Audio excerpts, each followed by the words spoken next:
Vamos então para o Dia Rubro-Negro. Estamos na antevéspera de mais uma partida, na contagem regressiva para a volta para a primeira divisão. E agora que vem é o Guarani. Como é que estamos na questão dos ingressos? Já esgotou ou não, hein, Miguel? Boa noite. Oi, Vibrante, um abraço para você, ótima noite para toda a nossa equipe. Ontem começaram as vendas para o torcedor, o sócio 87. E aí hoje pela manhã, mais duas categorias de sócio, pela manhã e pela tarde. E desde as 4 horas da tarde, Vibrante, as bilheterias digitais foram abertas para o público em geral.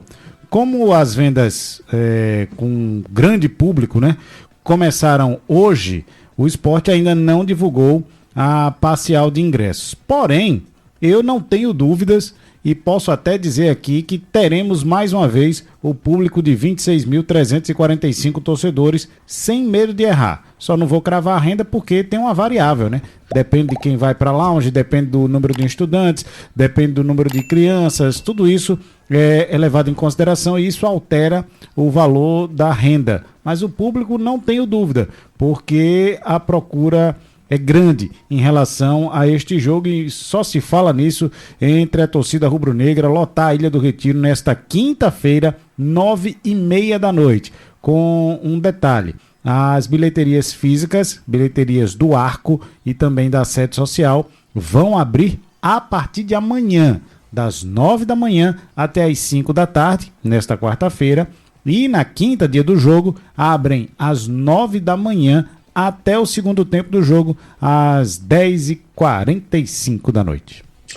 E o dia de treino, como é que foi a movimentação do esporte hoje, Miguel? Hoje teve sim, a reapresentação aconteceu no CT em Paratibe, José de Andrade Médicis, jogadores que atuaram com bola diante da equipe do Botafogo fizeram regenerativo, os que não atuaram tiveram a movimentação com bola, trabalho de academia, né, para os titulares e aqueles que atuaram menos de 60 minutos, então a grande expectativa ficou para o Kaique França.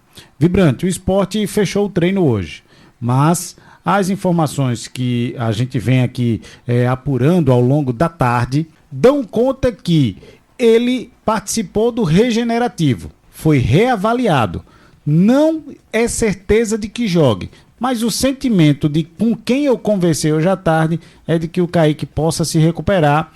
Tem mais um treinamento amanhã, aliás, é o último e que define o time.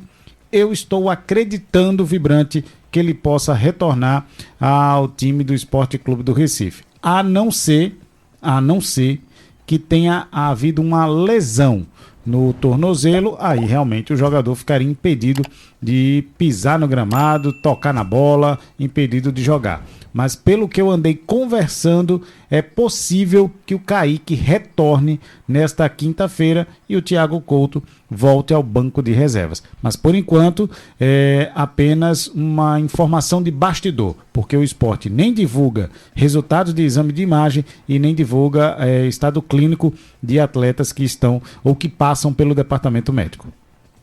Bom, já eu quero saber do Miguel, se nós já temos quem substitui quem, daqueles que o Sport não vai contar. Mas antes, deixa eu ir no Diego Eduardo para perguntar o seguinte. Sabemos que o Sport é um time que tem característica de gostar de marcar alto, é um time ofensivo, é um time que gosta de ter a bola no pé. Maioria dos jogos da Série B, o Sport teve mais posse de bola do que o adversário. São algumas características do Sport. Me fale algumas características do Guarani, do adversário do Sport, Diego. Bom, o time do Guarani de Campinas passa por um momento muito turbulento na temporada. Já teve 5 técnicos, mas com o Alan, a equipe começou a dar uma reação. Tem 2 jogadores que fazem uma certa diferença na equipe bugrina, Vibrante. Um deles é o Matheus Bueno, foi ele que marcou o gol da vitória diante da Ponte Preta, no Moisés Lucarelli. É um segundo volante que também aparece na condição do meio armador. É um time que joga bem compacto, num 4-3-3, que faz uma marcação média, né? Não vai nem tanto para frente e nem é um time tão retrancado. Por isso que está conseguindo essa reação na Série B com o Alan Al. Além do Matheus Bueno, tem o Caio Dantas, que para mim é o principal nome da equipe e é um dos artilheiros do Campeonato Brasileiro de Série B com 11 gols. Então é uma peça perigosíssima nesse ataque do Guarani, que apesar da lanterna, mas repito, é um time que mostra sinais de reação e é um time que joga de uma forma mais compacta, um time que até marca bem, mas a defesa não é das melhores. Quem está fora e quem deve substituir o que estão suspensos, Miguel? Olha, Vibrante, ainda para completar aqui a questão do Igor, aliás, do Igor não, do Thiago Couto, a informação que eu acabei de receber é de que o goleiro Kaique França vai passar por uma nova avaliação nesta quarta-feira. Então vai ficar realmente para amanhã. Se ele treinar, ele joga. O que tem um lado bom nessa questão da reavaliação, porque é bem provável que não tenha lesão, né? Se ele está sendo reavaliado diariamente, é possível que não haja lesão no tornozelo esquerdo, onde ele sofreu essa entorse. Então, se ele treinar amanhã, vai para o jogo. Se não tiver dor, treina e concentra. Então, a informação que eu estou recebendo aqui é das nossas fontes ligadas ao Esporte Clube do Recife. O que tem um lado positivo dessa história. Não deve ter lesão. Vamos lá, para responder diretamente a sua pergunta. O Sport tem desfalques para o jogo desta quinta-feira.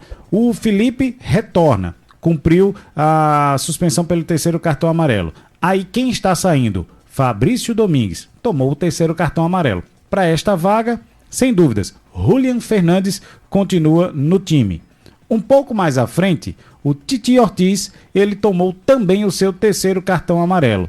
Aí, Vibrante, vai depender do treino de amanhã. Hoje o Sport fez um regenerativo e amanhã é o único treino com bola. E é quando o Pepa vai ter a oportunidade de fazer as suas experiências e a montar o time, efetivamente, que vai enfrentar o Guarani. Eu tô apostando, e aí é aposta apenas, tá certo? De que ele possa até colocar o Barleta e o Wellington Silva jogando juntos. Então, essa é uma possibilidade. Por que eu estou dizendo isso? Porque o substituto natural do Titi Ortiz poderia ser o Pedro Vilhena, mas ele também tomou o terceiro cartão amarelo e ele está fora do jogo. Então, possivelmente, ele deva colocar ali o Barleta ao lado do Wellington Silva. Ele poderia puxar, por exemplo, da base o Dieguinho, mas o Dieguinho não vem sendo relacionado, não foi relacionado no último jogo, ou seja, está atendendo inclusive o sub-20 do Esporte Clube do Recife. Ele poderia colocar o Pedro Martins, mas eu acho muito difícil colocar o Pedro Martins porque o Pedro tem menos minutagens do que os demais atletas. O Mário, acho que é um ouvinte que deve estar perguntando em relação ao Fábio Matheus. Já estou apurando aqui para saber o que é que houve, porque ele também não foi relacionado. E até onde eu sei, não há lesão.